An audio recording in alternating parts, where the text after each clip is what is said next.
Okay, well, let's make a start. Thanks so much for coming along. Today, we are going to be continuing our series reviewing the evidences for the reliability of the gospel accounts. And this evening, we're going to be examining the feature of reconcilable variations and examining some apparent discrepancies or contradictions between the gospel accounts.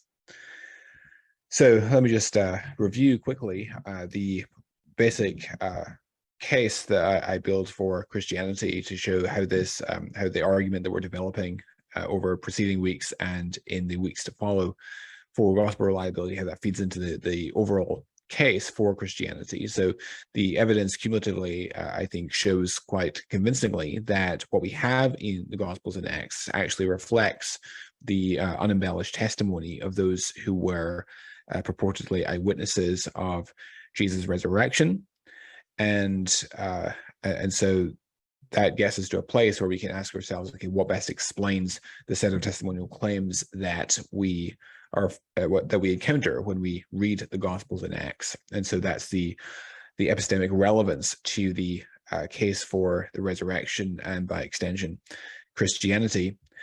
And so the foundation that I'm building that makes the case for the robust reliability of the Gospels and Acts, and indeed their grounding in credible eyewitness testimony, provides the basis for these four arguments that we will be placing upon this foundation in due course: the argument for the resurrection, the Trelema argument, the argument for Messianic prophecy, and the conversion of the Apostle Paul. And then there's also a couple of other arguments that can be made independently, namely the argument for contemporary miracles and the survival of the nation of Israel against all odds. We've reviewed various categories of evidence, both internal and external, for the substantial reliability of the Gospels and Acts. We've looked at undesigned coincidences, extra-biblical confirmations, difficult local knowledge, expressive silence, unexplained allusions, the principle of restraint, the criterion of embarrassment, artless similarities. And this evening, we're going to be focusing on reconcilable variations between the gospel accounts. There are also examples of this, by the way, between Acts and the letters of Paul, but we're going to be focusing tonight on the Gospels. So what is, you might be asking, a reconcilable variation? So a reconcilable variation refers to when there exists two accounts of the same event, or at least two accounts that appear to cross over the same territory at some point.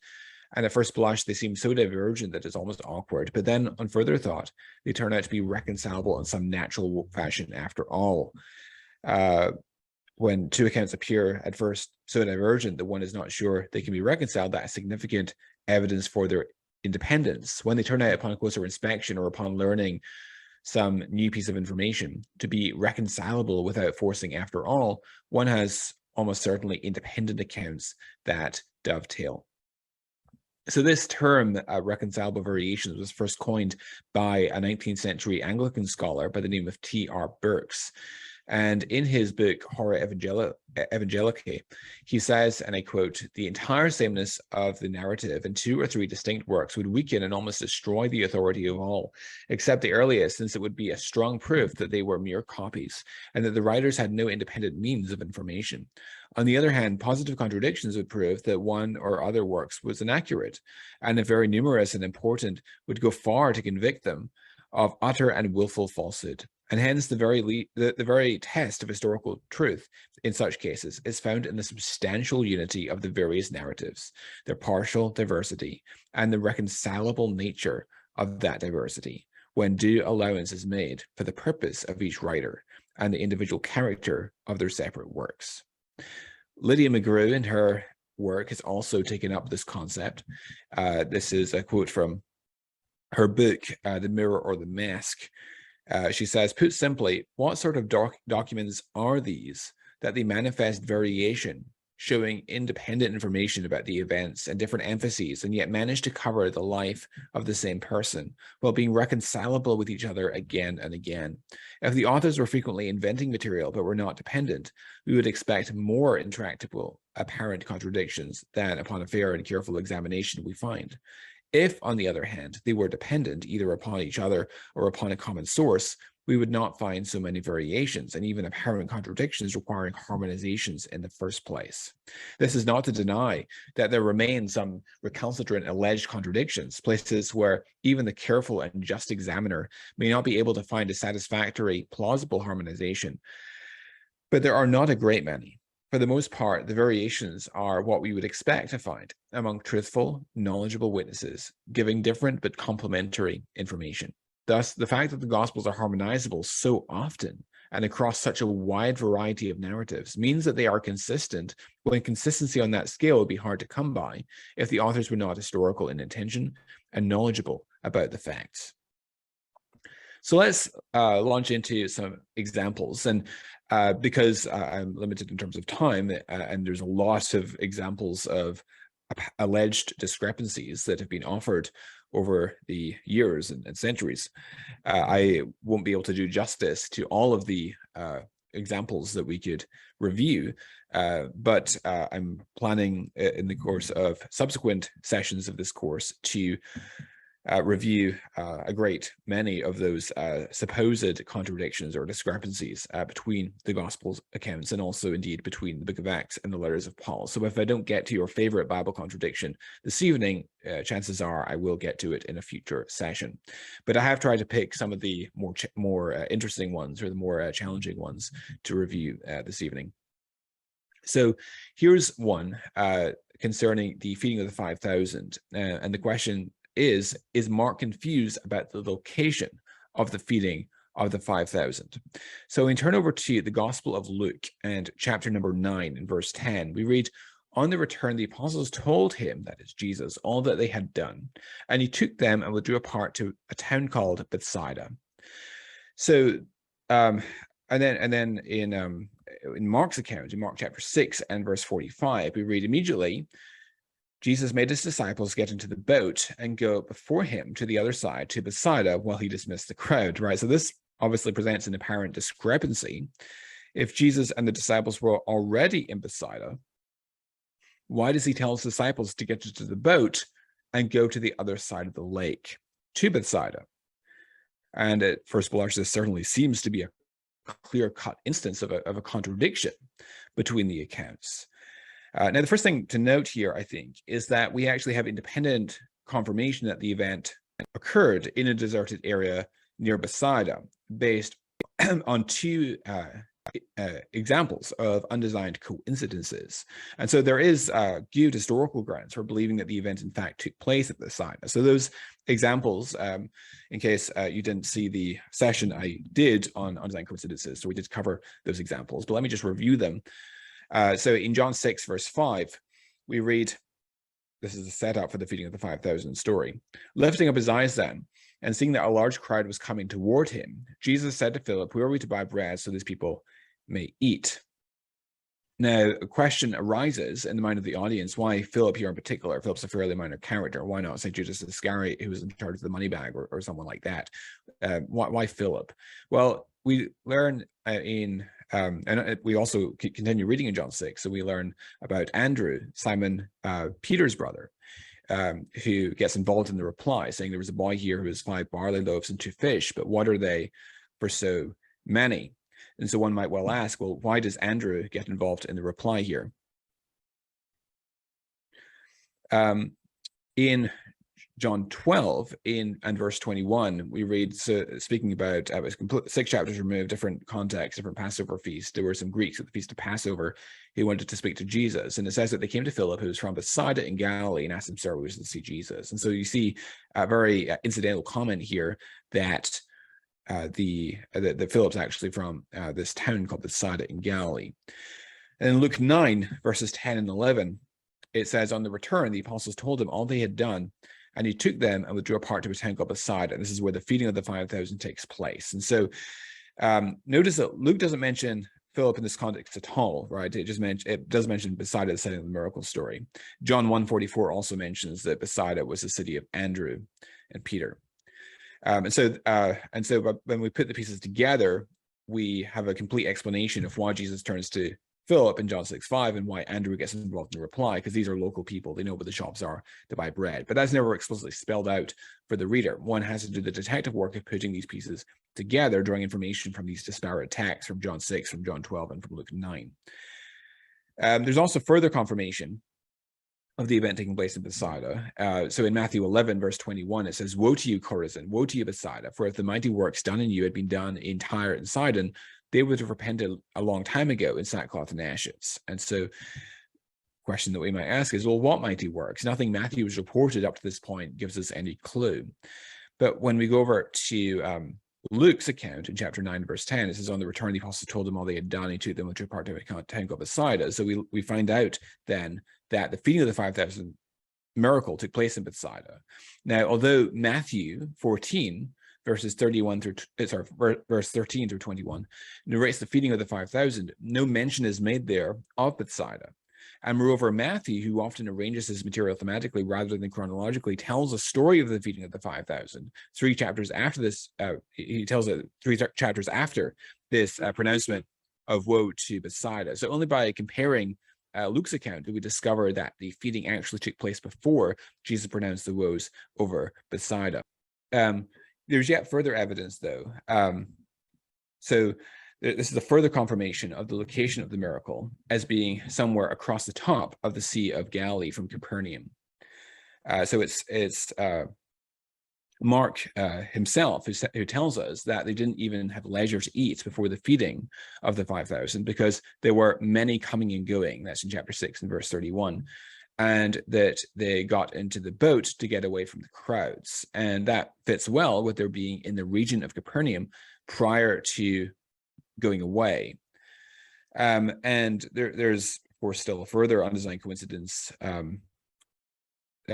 involved there, which connects Mark and John. So if you recall from when we covered undesigned coincidences in Mark 6 and verse 31, we have this text, "Come away by ourselves to a desolate place and rest a while, for many were coming and going." So that provides the motivation for them moving to this deserted area. And then in verse 39, it says that Jesus had the crowds sit down in groups on the green grass. So we talked about how the grass in Israel is actually brown throughout the majority of the year, except a relatively narrow window of time around the spring coincides with the Jewish feast of Passover, where the grass is green. And so in John 6:4, it dovetails with those texts, saying it was that the Jewish Passover, the feast of the Jews, was at hand. And so there would have been crowds coming through Capernaum, traveling down to Jerusalem. So the picture is therefore well explained by their going from the Capernaum region on the top west coast of the Sea of Galilee across the top of the region around Bethsaida, and then when they returned to the other side, returned to the northwest side. In Mark 6:53, it says, "When they had crossed over, they came to land at Gennesaret and moored to the shore." So in fact, Mark actually explicitly tells us that they landed at Gennesaret when they had crossed over. And so this actually, far from contradicting, confirms the idea of which direction they were going. So if they were really crossing over to Bethsaida, as if to land at or near Bethsaida, then they couldn't have landed at Gennesaret. And so the expression pros Bethsaidan, even within Mark itself, cannot be taken to mean that the feeding of the 5,000 occurred in a radically different location from the region of Bethsaida named explicitly in Luke, and otherwise confirmed by undesigned coincidences. So therefore, there is, in fact, good reason to believe that the feeding of the 5,000 miracle took place in Bethsaida. How, though, should we read Mark 6:45? So the Greek text says that the disciples were to enter into the boat and proagin is to peran pros Bethsaidan. And there are basically 3 options for interpreting this text. So bear in mind, we've already established that the feeding of the 5,000 took place at or near Bethsaida, and that there's even indication in Mark that is consistent with this, because the trajectory of the boat is towards Gennesaret, which you can see the location of on the map here. So Lydia McGrew argues that the Greek preposition pros can mean over against or across from, but I'm, though, not at this point persuaded by that particular translation, because although one of the possible meanings of pros is indeed against, and it's used that in that sense several times in the Gospels and Acts, I've been unable to date to find instances in either the New Testament or in fact indeed in the Greek Septuagint where the preposition unequivocally means geographically opposite to, as would be required by that interpretation. So another possibility is that in going over to the other side, to the Capernaum side, that we're going to pass Bethsaida, and that is that the actual location of the feeding was slightly to the east of Bethsaida itself. So recall that the event actually took place at a desolate area in proximity to Bethsaida. And indeed, the stated location of Bethsaida, I would argue, is being used in a regional sense, in the same way that I might say I live in Boston, even though technically I live in a suburb of Boston called Malden. So when they left in Mark to go to the other side, they could have been going toward Bethsaida, which would be a legitimate understanding of the preposition pros. Or yet a further option would be that Mark's source, perhaps the Apostle Peter, misspoke a single word when reporting the event. And this is not antecedently implausible. Misspeaking a single word on occasion is something that anyone experienced in public speaking is all too familiar with, as I certainly am. So, but whatever the actual explanation, this apparent discrepancy points to the literary independence of Mark and Luke concerning the feeding of the 5,000. And so it actually provides positive evidence for the historicity of this episode on the points where those accounts converge. Relating to this is the hypothesis of editorial fatigue that has been put forward by New Testament scholar Mark Goodacre, who argues that, and he says that editorial fatigue is a phenomenon that will inevitably occur when a writer is heavily dependent on another's work. In telling the same story as his predecessor, a writer makes changes in the early stages which he is unable to sustain throughout. And so he claimed, and he actually argues, that the best example of this phenomenon pertains to the feeding of the 5,000 accounts. So it's actually him that asserts that this is his best example of the phenomenon of editorial fatigue. And so he cites Mark 6, 35 and 36, and the parallel account in Luke 9 and verse 12. So here are the texts then. So in Mark 6, it says, when it grew late, his disciples came to him and said, this is a desolate place, and the hour is now late. Send them away to go into the surrounding countryside and villages and buy themselves something to eat. Luke 9, verse 12. Now the day began to wear away, and the 12 came and said to him, send the crowd away and go into the surrounding villages and countryside to find lodging and get provisions, for we are here in a desolate place. So according to Mark Goodacre, and I quote, the adjective used by both Mark and Luke is eremos, lonely, desolate, abandoned. Clearly, it is nonsense to say we are here in a desolate place when in the Lucan setting they are not. After all, if the crowd were in a city, they would not need to go to the surrounding villages and countryside to find food and lodging. Further, since in Bethsaida, food and lodging ought to be close to hand, Luke's comment that the day was drawing to a close lacks any relevance, and consequently, the feeding lacks the immediate motive that it has in Mark. In short, by relocating the feeding of the 5,000 without being able to sustain the new setting with its fresh implications throughout, Luke has spoiled the story.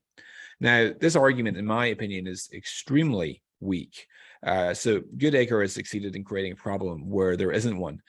The disciples' statement concerning the surrounding places where the people could go to purchase food indicates that the desolate place was not far from those surrounding villages and countryside. And as I mentioned previously, the stated location of Bethsaida, I think, is being used in a regional sense. And this is the most natural way of reading Luke's account. And furthermore, Matthew, which most scholars agree was independent of Luke, although utilizing at times common source material, also indicates that they were in a desolate place. And furthermore, there's also the independent evidence, which I just discussed, that the location of the feeding of the 5,000 is in fact in Bethsaida, as indicated by Luke. So where did Jesus first see the crowd? This is also relating to the feeding of the 5,000 miracle. So in Mark's account, the narrative concerning the feeding of the 5,000 begins with the disciples returning from a preaching ministry to tell Jesus all that they had done and taught. Now, given the business of the place, Jesus told the disciples to come away by ourselves to a desolate place and rest a while in Mark 6:31. But many saw them going and recognized them, and they ran there on foot from all the towns and got there ahead of them. Verse 33. And the people were able to run on ahead of Jesus on foot and arrive before him fits quite well, in fact, with the size of the Sea of Galilee, which is only 7 miles wide at its widest point. So the people came and met Jesus as he was getting out of the boat. And Mark tells us that when he went ashore, he saw the crowd. Now compare that with the account in John 6. So John doesn't mention the disciples' preaching ministry and they're coming to report to Jesus what they had done and taught, nor does John report Jesus' instruction to come away by yourselves to a desolate place and rest a while. John does indicate that Jesus went to the other side of the Sea of Galilee, which John calls by its other name, the Sea of Tiberias. And according to John, there was a large crowd that followed Jesus because they saw the signs that he was doing on the sick. And Jesus went up on a mountain and lifted up his eyes, and then he saw the crowd coming toward him in verse 5. So one would get the impression, just reading John's account alone, that Jesus had gone up the mountainside with his disciples, and it was only then that he saw the crowd that had been following him. And note that all 4 of the Gospels actually mention the mountain in that region. Now, Mark, speaking of the crowd that had followed Jesus, says that Jesus had compassion on them because they were like sheep without a shepherd, and he began to teach them many things. In Matthew's account, we read that he had compassion on them and healed their sick.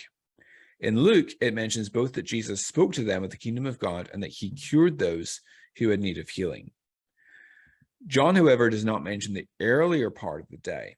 So we're thus to picture Jesus having been with the crowd for some time prior to the feeding event. So in the synoptics, we're told that when it was getting late, they discussed where to find food for the crowd of people. But John doesn't mention the earlier part of the day.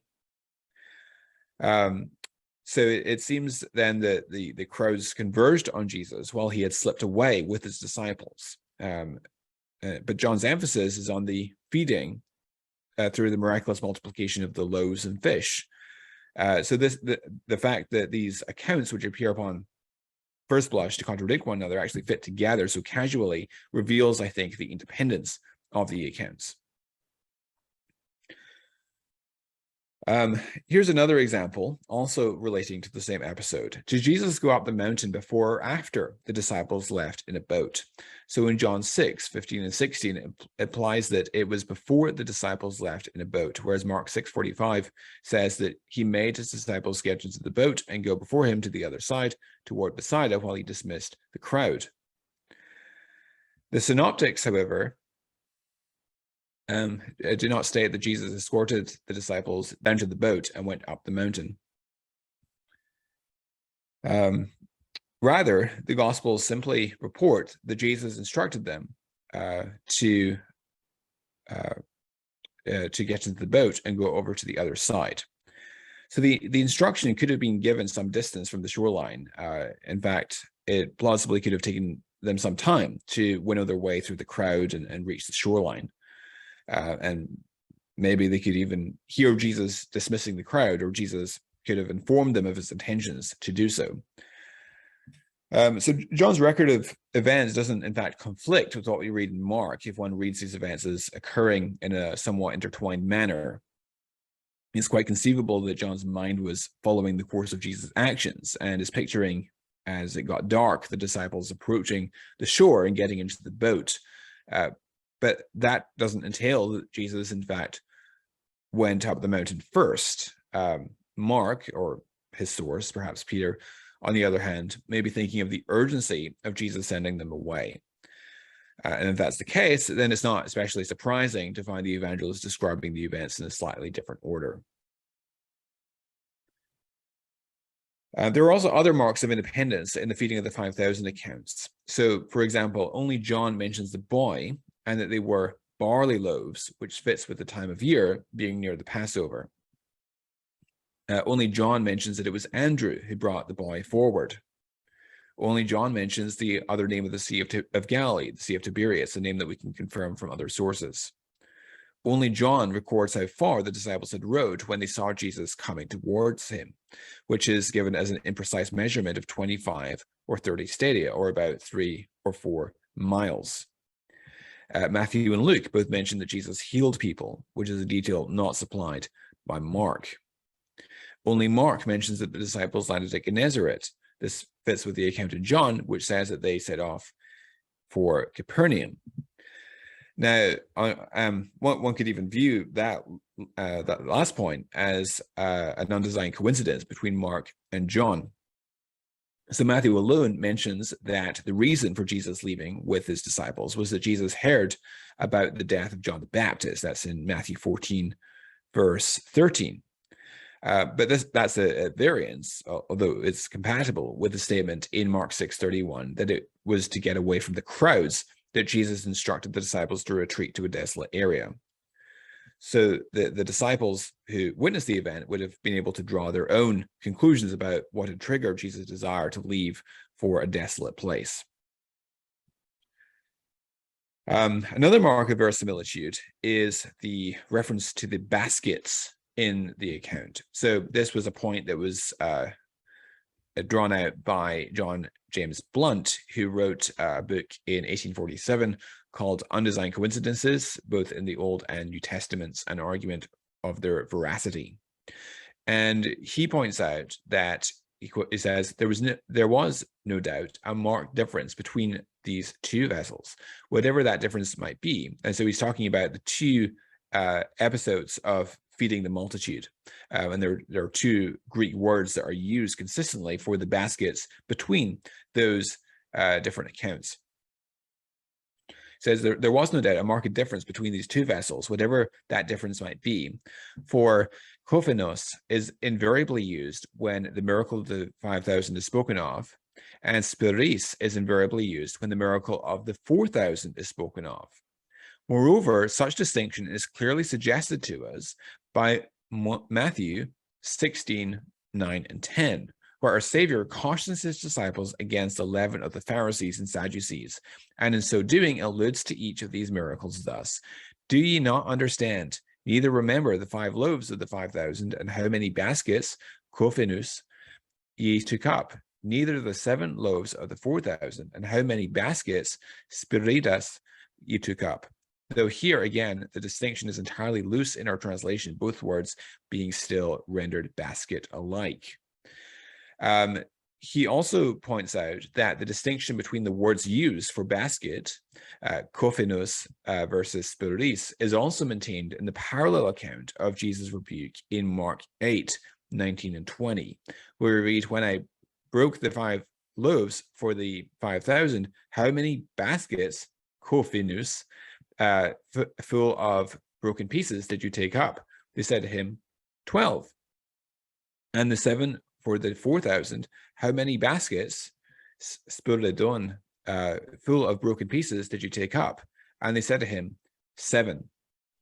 And so again, you see the use of the different words for baskets that's kept consistent between those accounts, even in this allusion to those 2 different episodes in Mark 8.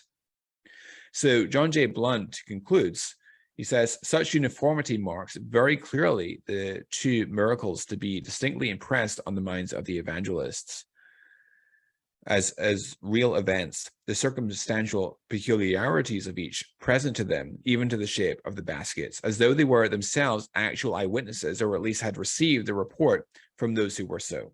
It is next impossible that such coincidence in both cases between the fragments and the receptacles, respectively, should have been preserved by chance or by teller or tale at 3rd or 4th hand. And accordingly, we see that the coincidence is in fact entirely lost by our translators, who were not witnesses of the miracles and whose attention did not happen to be drawn to the point. And interestingly also, the same word for basket that's used for the feeding of the 4,000, speris, is also used of the basket used to lower Saul over the wall in Damascus in Acts 9:25. And that, of course, suggests that these baskets were quite large, which explains or illuminates why there were fewer leftover baskets collected for this event, 7 compared to the 12 baskets collected after feeding of the 5,000. So that's also an interesting point. Moving on then from the feeding of the multitude to the resurrection, here is one that concerns the resurrection of Jesus, and in particular, the discovery of the empty tomb by a group of Jesus' female followers on the first day of the week. So in Mark 16, verse 1, we read, "When the Sabbath was past, Mary Magdalene and Mary, the mother of James and Salome, bought spices so that they might go and anoint him."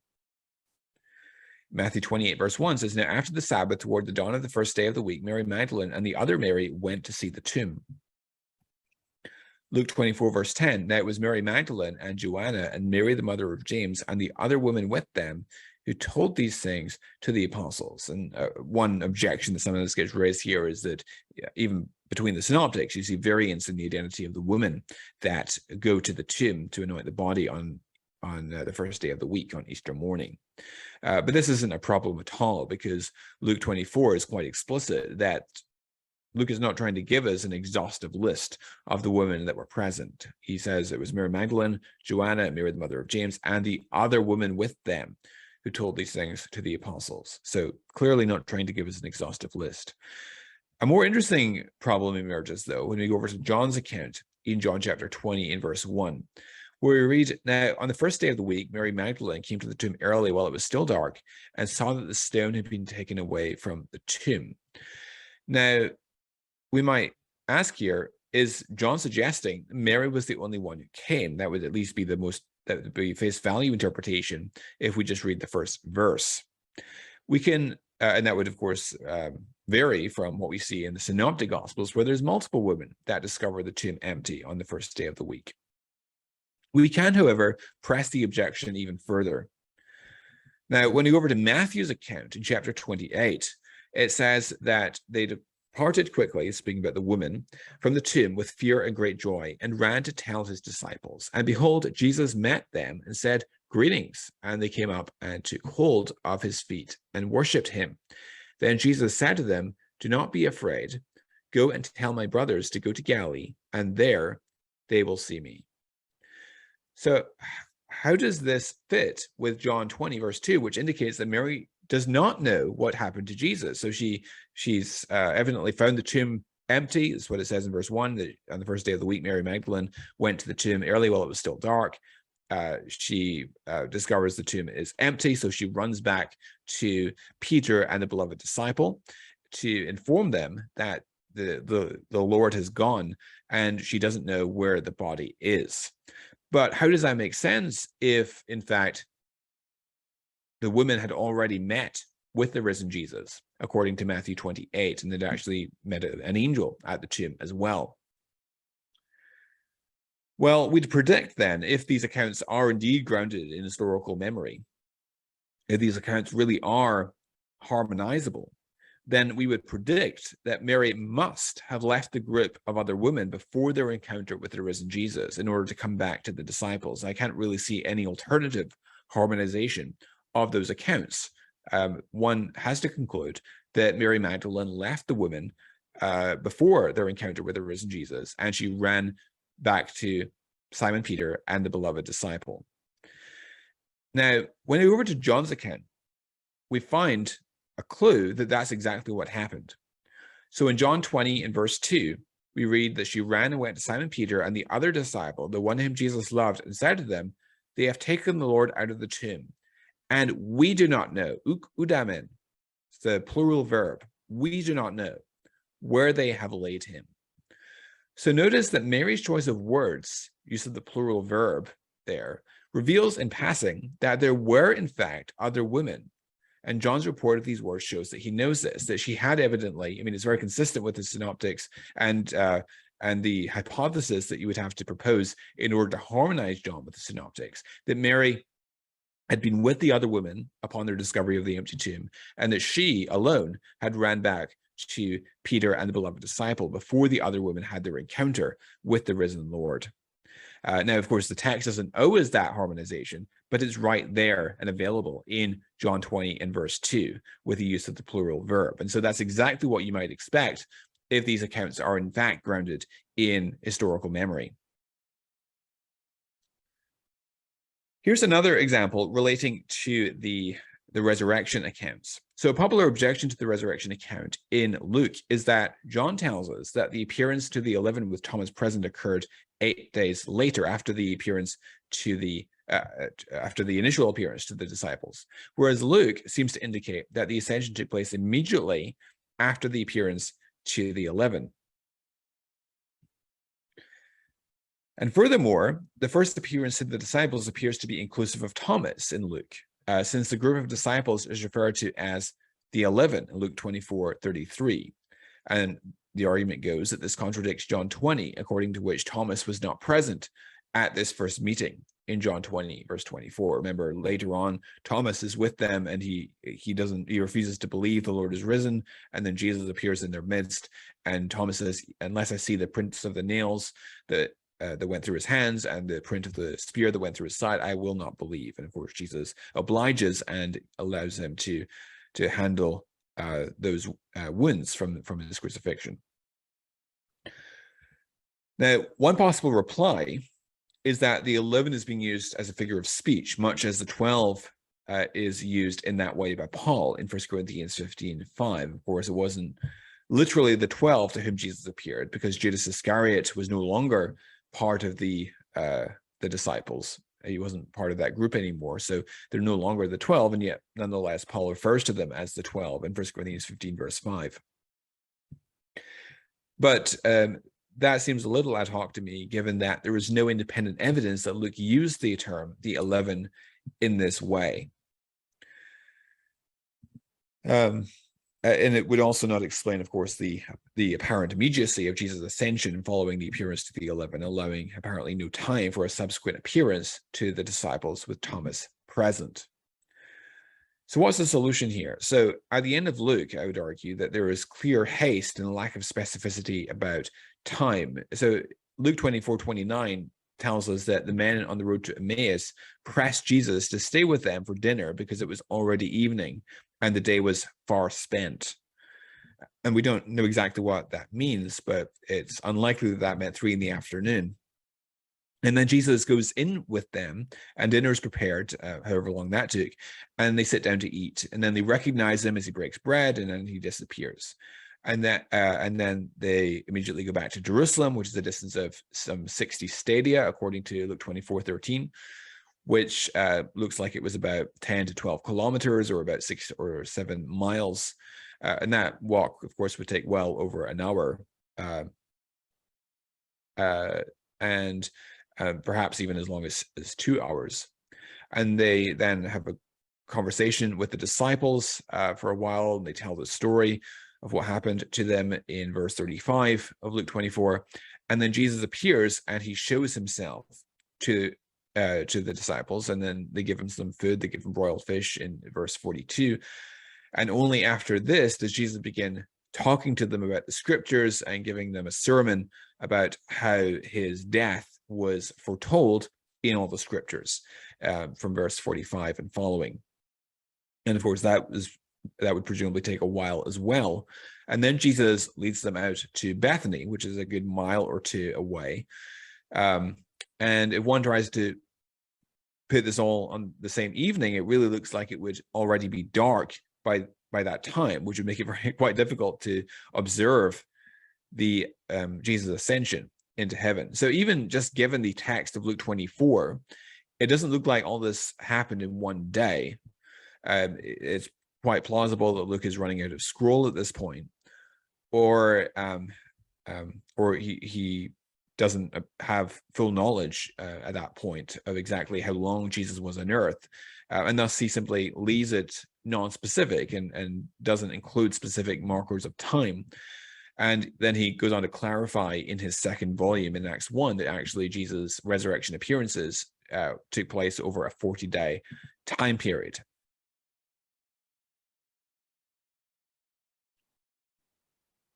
Okay. What about Thomas's absence though at the first encounter with Jesus? Because in Luke 24, there's it refers to the 11 as the group to whom Jesus appeared. Now, it's not at all implausible that Luke simply was not aware of Thomas's absence during the first appearance and assumed that the appearance of the disciples was to the whole group of the 11, even though Thomas was absent. So it's quite plausible he just wasn't aware of that particular fact, and that's not particularly implausible. Another example of an alleged discrepancy, this one relating to the crucifixion of Jesus, and specifically the date of Jesus' crucifixion, is so in Mark 14, verse 12, it says, on the first day of unleavened bread, when they sacrificed the Passover lamb, the disciples said to him, where will you have us go and prepare for you to eat the Passover? And then, of course, the Last Supper ensues. In John 19, verse 14, describing the scene where Jesus is condemned to be crucified, it says, now it was the day of preparation of the Passover. So the objection then is that in Mark, the Last Supper takes place on the first day of Passover. Jesus is arrested that night and crucified on the next day, the first day, as the Jews reckon days of Passover. Remember, the Jews reckon days from sundown to sundown. So the evening after sundown is already part of the next day. Now, according to many scholars, John tells us that the crucifixion took place on the day of preparation for Passover, that is, the day before the Passover. But when you actually read John a bit more carefully, we discover that John doesn't really say it was the day of preparation for Passover. That's not a necessary translation of the genitive there. But rather, I think a more plausible translation, and indeed the usual translation that we find in our English Bibles, is that it was the day of preparation of Passover. And in fact, Mark uses the same term, but he also tells us what it means. So this is in Mark 15:42. When evening had come, since it was the day of preparation, that is, the day before the Sabbath. So in other words, preparation means preparation for the Sabbath. Now, let's read John a bit more closely. So in John 19:31, it says, since it was the day of preparation, and so the bodies would not remain on the cross on the Sabbath, for that Sabbath was a high day, the Jews asked Pilate that their legs might be broken and that they might be taken away. So John actually agrees with Mark that it was the day before the Sabbath. That's what he means by preparation. But there's still 5 more questions that are of interest relating to this text. So first of all, what does John mean when he says, for that Sabbath was a high day? Well, I would argue that he means that it was a particularly special feast day. It wasn't just any Sabbath day, but Sabbath in Passover week, or during the Feast of Unleavened Bread, which is a whole week-long festival. Secondly, what about John 18:28, where it says, then they led Jesus from the house of Caiaphas to the governor's headquarters. It was early morning. They themselves did not enter the governor's headquarters, so they would not be defiled, but could eat the Passover. Now, doesn't this contradict the claim that Passover had already taken place? Because they're concerned about being defiled and not being able to partake of the Passover. Well, if I'm saying that the Passover has already been consumed at the Last Supper, the previous evening, then how does this make sense, or how would we harmonize that text with that hypothesis? Well, just a few facts about Passover that are relevant here. So Passover is not just one day, right? It's a week-long festival. The week-long festival is also known as the Feast of Unleavened Bread. And there at the Gospel of John, the word Passover occurs 8 other times and always refers to the festival as a whole, not merely to the opening Seder, the opening meal. The Seder, or the supper that begins the Passover celebration, is also not the only ritual meal eaten during Passover. In fact, there is another ritual meal, the Chagiga, which is eaten at midday the following day. Now, when we turn over to Flavius Josephus, we learn that he says, for example, as this happened at the time when the Feast of Unleavened Bread was celebrated, which we call the Passover. He also says elsewhere, as the Jews were celebrating the Feast of Unleavened Bread, which we call the Passover. And again, in his Jewish Wars, he says, and indeed at the Feast of Unleavened Bread, which was now at hand, and is by the Jews called Passover. So according to Josephus, the Jews referred to the entire Feast of Unleavened Bread as the Passover feast. So if the chief priests had entered Pilate's dwelling and been defiled by so doing, the defilement would expire at sundown. All that they would need to do is wash, and they would be ceremonially clean for the evening meal. And so they must be concerned about some meal other than the evening meal. Their worry here cannot have to do with the initial Seder in Passover. So John's account actually fits perfectly with Mark's. The concern of the chief priests is not and could not be about the Passover Seder, because then their worry wouldn't make much sense at all. By that point, the Seder was already over, having been eaten the previous evening. They are concerned about some other meal in Passover, probably the kikika consumed at midday the following day, as we reckon days after the Passover Seder, the same day by the Jewish reckonings, because they measure days from the sundown of the night before. So the Passover meal would be consumed also on the early hours of Nisan 15th, which begins from sundown. Now, a third question that we could ask is, isn't the meal in John 13 a different meal from the Last Supper in the Synoptic Gospels? So Bart Ehrman, for example, in his book, Jesus Interrupted, says they do eat a final supper together, but in John, Jesus says nothing about the bread being his body or the cup representing his blood. Instead, he washes the disciples' feet, a story found in none of the other Gospels.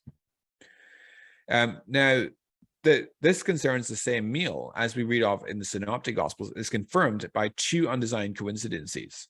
So, for example, in Luke 22:27, Jesus says, "For who is the greater, one who reclines at table or one who serves? Is it not the one who reclines at table? But I am among you as the one who serves." Now, what does Jesus mean by that phrase, and what could he be referring? Well, in John 13, we find out. John does not report this statement of Jesus, but he does tell us something that happened that same event, that same dinner that evening. Jesus laid aside his outer garments and, taking a towel, tied it around his waist. Then he poured water into a basin and began to wash the disciples' feet. And so it makes perfect sense of Jesus' statement in Luke.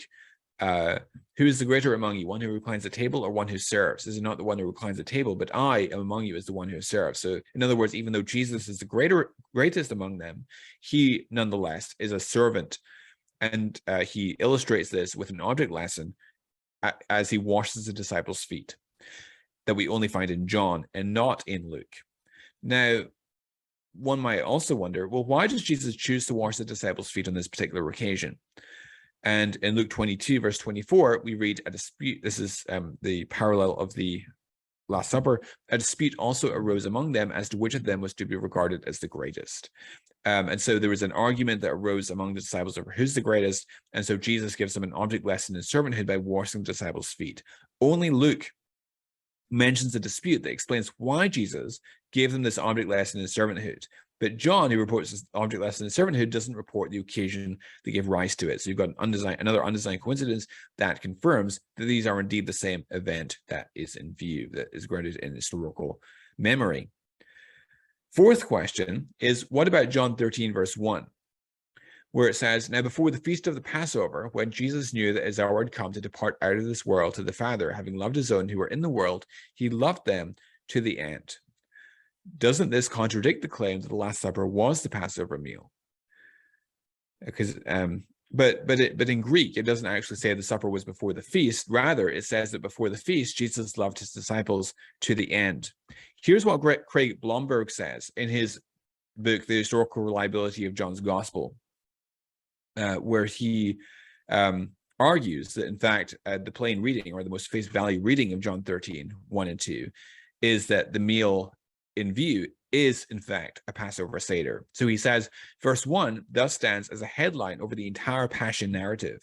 Because Passover began with a supper time meal as its most central ritual, and 1 Corinthians 11:20 speaks of the Last Supper explicitly as a deipnon, to hear then that the supper was being served would naturally suggest that the Passover had begun. Not that this was some separate supper prior to the Passover. If there is still any doubt, as Cullen's story explains, the presence of Judas, Jesus' prediction of his betrayal, Judas' departure from the table, implicit in the Synoptics, explicit in John, the affirmation by Peter of unswerving loyalty to Jesus, and Jesus' prediction of his denial, all of these circumstances together form solid lines of connection between the meal in John 13 and the Synoptic account of the Holy Supper. Almost certainly then, John intended his audience to understand that he was beginning to describe events that took place on Monday, Thursday night as part of the Passover meal, just as they would already have learned in the oral kerygma. So fifth question then is, what about John 13:29?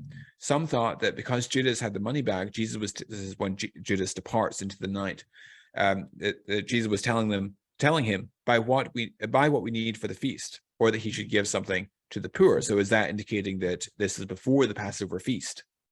No, because the Feast of Unleavened Bread continues for another week, which easily could be the meaning of the phrase the feast in this context. Okay, here's another example, this one relating to Jesus' birth in Bethlehem. So while Luke 2 has Jesus' family residing in Nazareth and traveling to Bethlehem due to the census, Matthew appears to have Jesus' family already residing in Bethlehem and traveling to Nazareth in response to the news that Archelaus is reigning over Judea.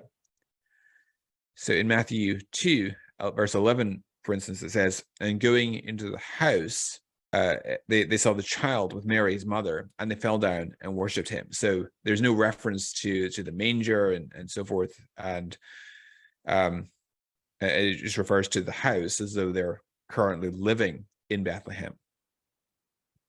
Also, in Matthew 2, verse 7 and 16, it says, then Herod summoned the wise men secretly and ascertained from them what time the star had appeared. And then Herod, when he saw that he'd been tricked by the wise men, became furious, and he sent and killed all the male children in Bethlehem and in all that region who were 2 years old or under, according to the time that he had ascertained from the wise men. So that suggests that Jesus had been born a good year or two prior to the slaughter of the infants in Bethlehem at the hands of Herod the Great. And so evidently, Jesus' family are living in Bethlehem. So how do we make sense then? How do we harmonize that with Luke's account, according to which Jesus' family are in Nazareth in Galilee, and they travel to Bethlehem as a result of the census? And according to many, the reason for this discrepancy is that Matthew and Luke independently read Micah 5, verse 2, which says that the Messiah is supposed to be born in Bethlehem. And they came up with two alternative ways of harmonizing Jesus' designation as being Jesus of Nazareth and the prophecy that the Messiah was supposed to be born in Bethlehem. Because Jesus is widely known as Jesus of Nazareth. So they've got to find a way of explaining that, and they've also got to find a way of explaining why the Messiah is supposed to be born in Bethlehem. So they both come up independently with two different ways of getting Jesus to Bethlehem, and yet still retaining his title, Jesus of Nazareth. A related problem is this, and this is quoting from Bart Ehrman in his book, Jesus Interrupted. He says, are we to imagine that everyone in the Roman Empire was required to return to the homes of their ancestors from 1,000 years earlier? If we had a new worldwide census today, and each of us had to return to the towns of our ancestors 1,000 years back, where would you go? There was not a single reference to any such census in any ancient source apart from Luke. But let's read Luke 2 a little more carefully. So it says, in those days, a decree went out from Caesar Augustus that all the world should be registered. This was the first registration when Quirinius was governor of Syria. And all went to be registered, each to his own town. It doesn't say they went back to the homes of their ancestors from 1,000 years earlier. No, it says each to his own town. And Joseph also went out from Galilee, from the town of Nazareth to Judea, to the city of David, which is called Bethlehem, because he was of the house and lineage of David. And so presumably his hometown is in fact Bethlehem, and his family came to be there as a result of being of the house and lineage of David. I think that's the most face value reading of that text. I don't think it's saying anything about the Romans requiring the Jews to go back to the homes of their ancestors from 1,000 years before. So Joseph went to Bethlehem from Galilee because that was where his hometown was. In fact, a census edict from Egypt province dating to around AD 104, which is British Museum Papyrus 904, says, and I quote, Gaius Vibius Maximus, prefect of Egypt, seeing that the time has come for the house-to-house census, it is necessary to compel all those who for any cause whatsoever are residing out of their provinces to return to their own homes, that they may both carry out the regular order of the census and may also attend diligently to the cultivation of their allotments. And so this is there is certainly a precedence for this sort of edict to return to their own homes in order to participate in the census. That's not historically implausible. Now, Ehrman says there is no evidence of such an empire-wide census at that time. Is that true? Well, no, it's not. So an empire-wide census is recorded in official Roman records, specifically in the Deeds of the Divine Augustus, which mentions censuses of between approximately 4 and 5 million citizens, indicating that these censuses were, in fact, empire-wide. And the census taking place just prior to the death of Herod the Great in 4 BC could have been the census of Augustus initiated in 8 BC. In fact, registration records suggest that at times people were unable to respond to the census until the year following the initial issue date, meaning Joseph may not have arrived in Bethlehem for the census until the year after it was ordered by Augustus, perhaps 7 or even 6 BC, which comports quite well with the estimate that I and many scholars would give for the birth of Jesus.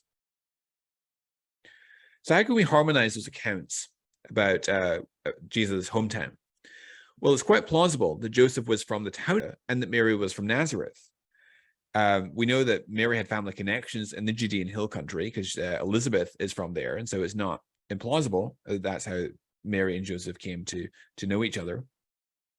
And plausibly, Mary and Joseph had already planned to resettle in Bethlehem following their marriage, and that's why they had been already dwelling in Bethlehem for a good year or two after moving there for the census prior to the flight to Egypt.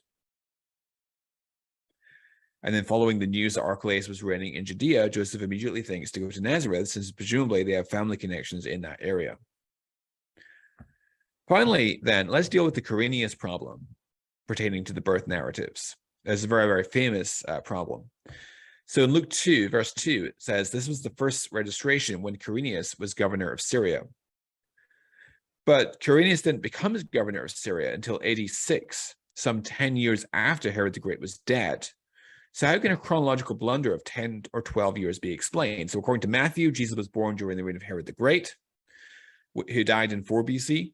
According to Luke, Jesus was born while Quirinius was governor of Syria, and of course during the time of the first registration when Quirinius was governor of Syria, and of course that happened in 6 AD, and so you've got a 10-year discrepancy between Matthew and Luke, or so the argument goes. Now, before we answer this objection, here's just a few points to keep in mind. So Luke knows that Jesus was born during the reign of Herod the Great in Luke 1 verse 5. Luke also knows about the taxation under Quirinius in AD 6 in Acts 5:37. So Gamaliel refers to the revolt of Judas the Galilean in the days of the census, and of course that was a revolt against Rome as a result of that census from AD 6. So any explanation of Luke's language in Luke 2 verses 1 and 2 must be compatible with these facts. Now, who was Quirinius?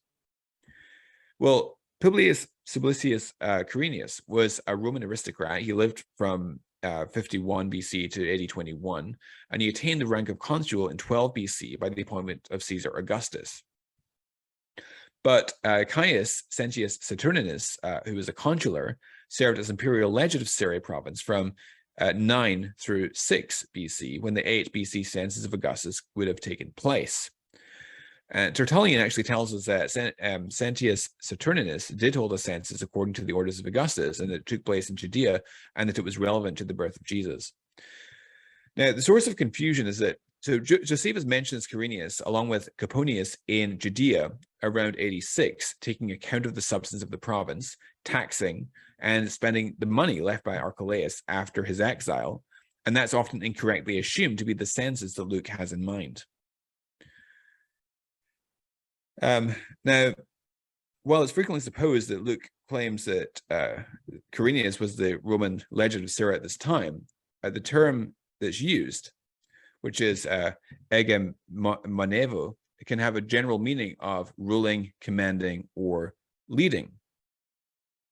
The word could refer to the legate of a province, such as an imperial province like Syria, but it's also the term used in Luke 3 in verse 1 to describe the position of Pontius Pilate, who obviously wasn't a legate, but he was rather a prefect of Judea. And so the gospel account notes only that Quirinius was a ruler in Syria province who administered a Roman census around the time of the birth of Jesus. While Quirinius was the legate of Syria province in AD 6, he was also in the area earlier functioning as a military commander. So according to Roman records, Quirinius actually held a military command that placed him in the province and around Cilicia, including the area of Syria province, and he was the leader of several legions in the area before ultimately being appointed legatus propraetor of Syria province as a former consul. And while commanding legions in Galatia, Cilicia, and Syria, Quirinius would have held a position of high authority in the Roman Empire. His presence in these areas occurred sometime between BC 12 and AD 1, but we're not quite sure of the specifics in terms of time and position because of the lack of detailed chronological information. But nonetheless, this places Quirinius in the area of Syria around the time that Jesus was born. And it might also be of significance that when Saturninus was legate of Syria province, there were multiple governors, suggesting that Quirinius, as Luke states, could have been a ruler of Syria in 8 or 7 BC. And so a possible scenario is that Saturninus was the legate and Quirinius was the highest ranking military commander in Syria. And so on that hypothesis, the reason that the Gospel of Luke mentions Quirinius in relation to the census, rather than mentioning Saturninus, is as a result of the fact that, or as a result of the function of Roman government. So Roman records show that military officials oversaw and administered Roman censuses.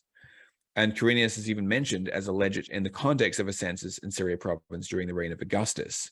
So the solution then, in conclusion, is that because it was Roman practice for a military official such as Quirinius to administer the census, it makes complete sense that Luke would associate Quirinius, the military commander, with the census instead of Saturninus, the governor. There are also a few other marks of verisimilitude in the nativity accounts. I covered one of those when we talked about external confirmations. We looked at the reference to Archelaus being reigning in Judea in place of his father Herod, and the historical backstory that illuminates Joseph's fear in that context and why he goes to Galilee to evade Archelaus in Judea. But there's also some other internal marks of verisimilitude in the nativity reports. So Matthew is consistently told, for example, from the one-sided perspective of Joseph, and Luke from that of Mary, even regarding what was going on in their respective minds. So read through Matthew and Luke side by side, and you'll see that Matthew is told consistently from the one-sided perspective of Joseph, and Luke from that of Mary, even what was going on in their minds at the time. So Matthew 1:19, her husband Joseph, being a just man and unwilling to put her to shame, resolved to divorce her quietly. Luke 1:19, but Mary treasured up all these things, pondering them in her heart. So this suggests, I think, that these accounts may well go back to the original eyewitness testimony of Jesus' family. Another interesting point is that the prophecy of Zechariah and the prayer of Simeon that we find in Luke have a very Jewish messianic concept that does not seem to have been subjected to later influences from Christian understandings of the Messiah. So in Luke 2, it says, this is Simeon's prayer. Lord, now you are letting your servant depart in peace according to your word, for my eyes have seen your salvation, that you have prepared in the presence of all peoples, a light for revelation to the Gentiles and for glory to your people, Israel. And then the prophecy of Zechariah in verses 68 through 79. Blessed be the Lord God of Israel, for he has visited and redeemed his people, and has raised up a horn of salvation for us in the house of his servant David, as he spoke by the mouth of his holy prophets from of old, that we should be saved from our enemies and from the hand of all who hate us, to show the mercy promised to our fathers, and to remember his holy covenant, the oath that he swore to our father Abraham, to grant us that we, being delivered from the hand of our enemies, might serve him without fear, in holiness and righteousness before him all our days. And you, child, will be called the prophet of the Most High, for you will go before the Lord to prepare his ways, to give knowledge of salvation to his people in the forgiveness of their sins, because of the tender mercy of our God, whereby the sunrise shall visit us from on high, to give light to those who sit in darkness and in the shadow of death, to guide our feet into the way of peace.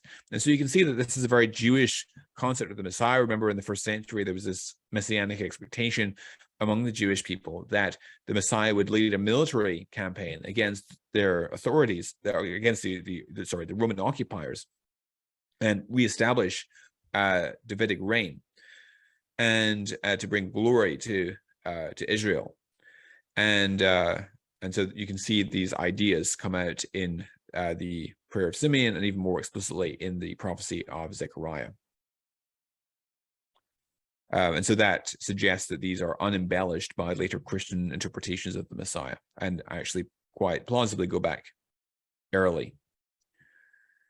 Furthermore, Luke 3, verse 1 and following seems disconnected from Luke chapters 1 and 2. It almost seems like Luke is commencing his gospel again.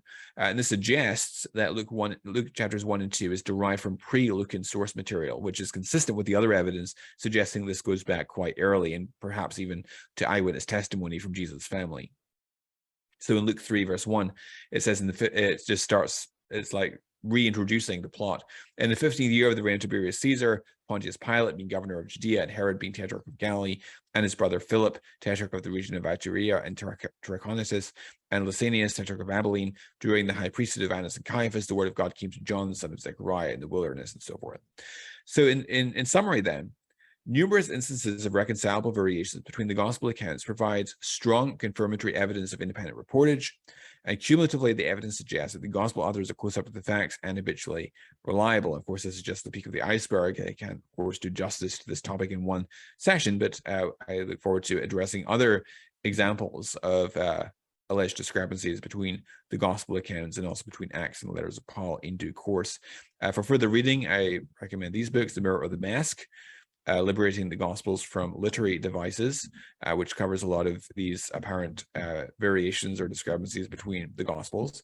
Also, The Eye of the Beholder, of course, Lydia's most recent book, The Gospel of John's Historical Reportage, and this book by T.R. Burks that I mentioned earlier, Horae Evangelicae.